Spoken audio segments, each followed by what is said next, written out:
Hello and welcome to the first episode. Please, come on in, have a seat, take a drink, and relax. As a disclaimer, both the names of the people and businesses have been changed. This is for safety reasons, as well as NDAs that have been signed. This story begins at a large biopharmaceutical company in Southern California. The story comes from my coworker at the time, Bryan. See, Bryan and I were both contractors. I won't say what we did, but know we had a lot of access to majority of the facilities. Bryan had more access than I did, which is where this story comes from. To understand the story, I need to explain a few things. First, when I say facilities, I'm referring to the different buildings on their massive secured campus. If I remember correctly, they had over 19 buildings, which each building, floor, and some rooms need encrypted ID badges to enter. Some buildings were offices, gyms, cafeterias, and other less secure areas, but the other half of the campus was labs, each with their own purpose. I can't get into their purposes or uses because it would easily locate the company I'm referring to. Now, Bryan, from day one, we became best friends. See, Bryan and I had something in common. I'm a Marine vet, and he was an Army reservist, which meant that we could make fun of each other all day and still get work done. He would call me a crayon eater, and I'd make fun of him for being a pretend soldier. It was all in good fun. We became close fast. I even attended his wedding. See, Bryan was a mid-30s, calm and collective guy. He was a staff sergeant in the reserves and worked some kind of planning role. I'm not really sure what it entailed. I need other branches' MOSs broken down Barney style. But my point was, Bryan was a guy who had everything together. He was as credible as anyone I've ever met. That's why the first time he told me the story, I was more than surprised. It was a nice and warm day in Cali as we walked the campus performing our duties. It wasn't until we passed the basketball courts, Bryan suddenly went quiet. "What's wrong with you, Boot?" I said in a joking manner. Bryan quickly snapped out of it, laughed, and called me a motard. "Do you want to play some basketball later?" I asked. Bryan got quiet again, but kept up the pace as we continued our route. He suddenly stopped and began looking around and pointing at the bushes surrounding the basketball court. "Yeah, what's wrong with the bushes?" I asked. Bryan looked at me, and I could sense his hesitation. I let the awkward silence stay between us until he finally spoke. "Do you see those green tubes?" Bryan asked. I looked closer, and what looked like almost round speakers laid hidden in the foliage. "Yeah, what is that?" I asked. Bryan looked me in the eyes with a familiar look I've seen in other military members. It was distress, anxiety, for whatever that object was. "It's a vent," he said quietly. "A vent to what?" I asked. Bryan stopped himself from replying and asked if I wanted to get lunch off campus today. I immediately understood what he was doing, especially because we already ate lunch an hour ago. I agreed, and we headed to his car in the lot. We drove across the street to the fast food joint. We just got drinks and sat in the parking lot. I waited patiently for Bryan to tell me what the vents were for. "You remember I have access to all the restricted areas," Bryan said. "Yeah, you got that when you worked security." See, before Bryan got hired with another contracting company that we were both working at the time, he worked as a security guard on that same site for 10 years, which, as Bryan described, never happens.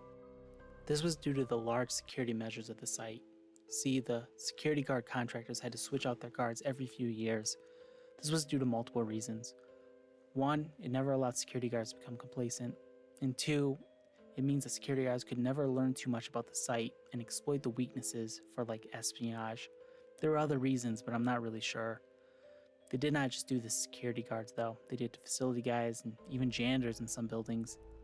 But see, the biopharma rep who was in charge of the contractors, he loved Bryan. His dad was an Army guy and he admired Bryan. So he kept Bryan around. Eventually he became some kind of security guard captain or some lame title like that. They gave him access to everywhere, even areas he didn't know existed. Bryan began to speak. When they gave me access to everything, it came with new responsibilities. I guess there was some kind of security issue that happened before I got promoted. See, one thing the site never had was security personnel checking the underground tunnels and labs.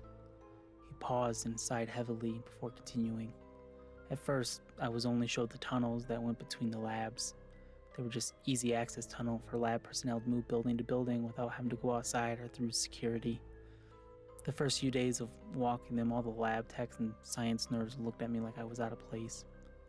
I even had to explain a few times that it was new security measures. Before he could continue, his phone began to ring. It caused him to jerk up hard. He looked down at his phone and breathed a sigh of relief. "Sorry, just my wife calling," Bryan said, with relief in his voice. In those few moments, a lot was clear to me. One, I guess there was a lot I didn't know about the site. I mean, it makes sense for the company to have hidden tunnels and stuff because they develop multi-billion-dollar medicines. But also, what is making Bryan so scared? Bryan said he loved his wife and ended the call. "I gotta ask, Bri, I don't understand what has you so spooked." Bryan looked down at his phone before continuing. Like I said, it started with just the tunnels between the buildings. See, one day I was brought into the rep's office. He had me sign a multitude of paperwork, mostly NDAs and some legal papers about injury. I'm not gonna lie, at the time I didn't even think twice about signing them. I mean, I signed my enlistment papers without reading them. We both shared a laugh before the tone returned to its original dread. Bryan continued the story. The first night I went, he paused again, looking at me. "I know all of this is about to sound crazy, but you have to believe me," he said, as if he was a child telling his parent about the monster under his bed. I nodded my head and smiled, and he continued. "The first night I met the rep on the basketball court. He walked me over to the pump station where the water goes into the fountain. He handed me an old key and said, 'This is how you get in.' I assume he wanted me to check the station in case janitors or maintenance guys were sleeping in there. He pointed at the door and I instinctively moved my hand to unlock the top and bottom lock. As we walked in, the first thing I noticed was how humid it was. All I could think is there's no way anybody's sleeping in here. That's when he pointed at the concrete wall on the other side of the room. At first, I did not notice, but there lied an ID card scanner just randomly placed on a slab of concrete. 'You should have access now,' he said, pointing at the badge reader. In my confusion, I followed orders as if I was told by an officer to do some remedial task. As my badge touched the scanner, a green light quickly appeared and the sounds of a hinge began to sound. The rep quickly pushed hard against the wall and the light began to shine where there was dark before. 'You gotta push on the wall as soon as it turns green,' the rep said, breathing a little hard as he opened the heavy door. As we walked in, the door closed behind us. I noticed the handle and a card reader, which is obviously how you get out. The second thing I noticed in the hallway was the lack of security. There were no security cameras, and there was no secondary door.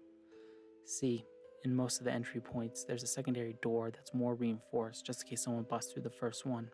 But I guess a giant sheet of concrete is secure enough. Bryan's phone began to ring again. This time he didn't even look at it. He just shut off his ringer and continued the story. As I was saying, the inside of the hallway was very well lit, with white walls. You could see a layer of dust on everything, as I assume janitors don't clean the area down there.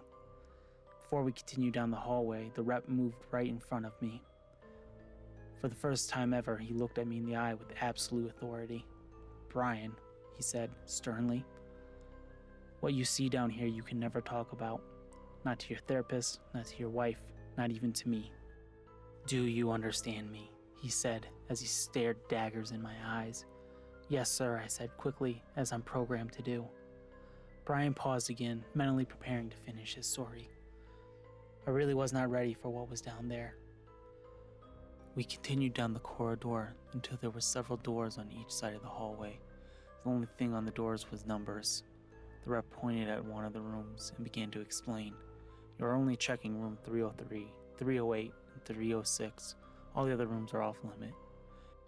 He stopped me again and looked me in the eyes. "You do not need nor do you want to go in the other rooms," he said, this time with dread. We continued to walk and he continued to explain. The security issue came from these labs. We walked up to the first room, 303.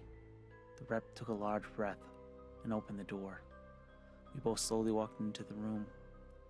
Bryan's eyes began to water, and I could tell he was holding back tears, but he still continued the story, now with shaken breath.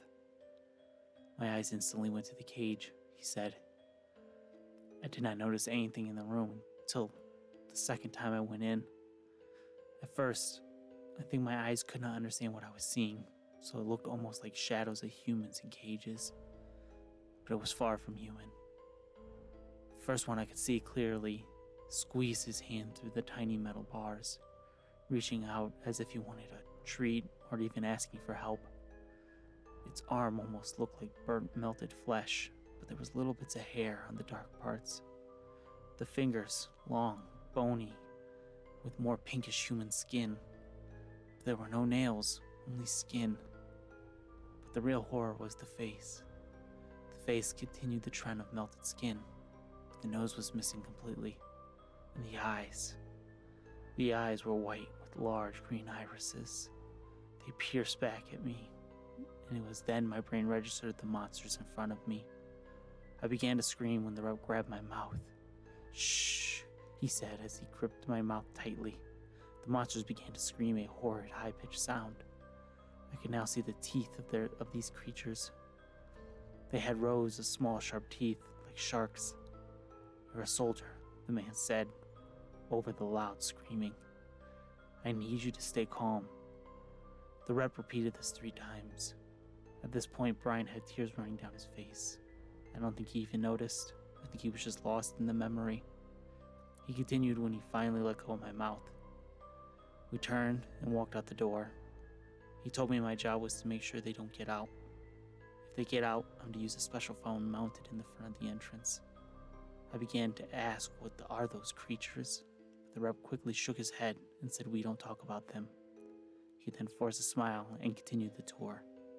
The car fell silent, and Bryan and I sat there, basking in it. He wiped away his tears and blew his nose on some fast food napkins. I sat there quietly, for longer than I should have. My brain was just trying to process the story. He looked at me, and I know what I needed to say. I believe you, Bryan. This brought a smile to his face, and I smiled back. I've seen some weird things, and I know people with crazier stories, I said, comforting him. He shook his head up and down, turned on the car, and we headed back to work. We never talked about it again. I feel like he never talked to anyone about it. I think he really only needed to get it off his chest once, and to be told that he was believed.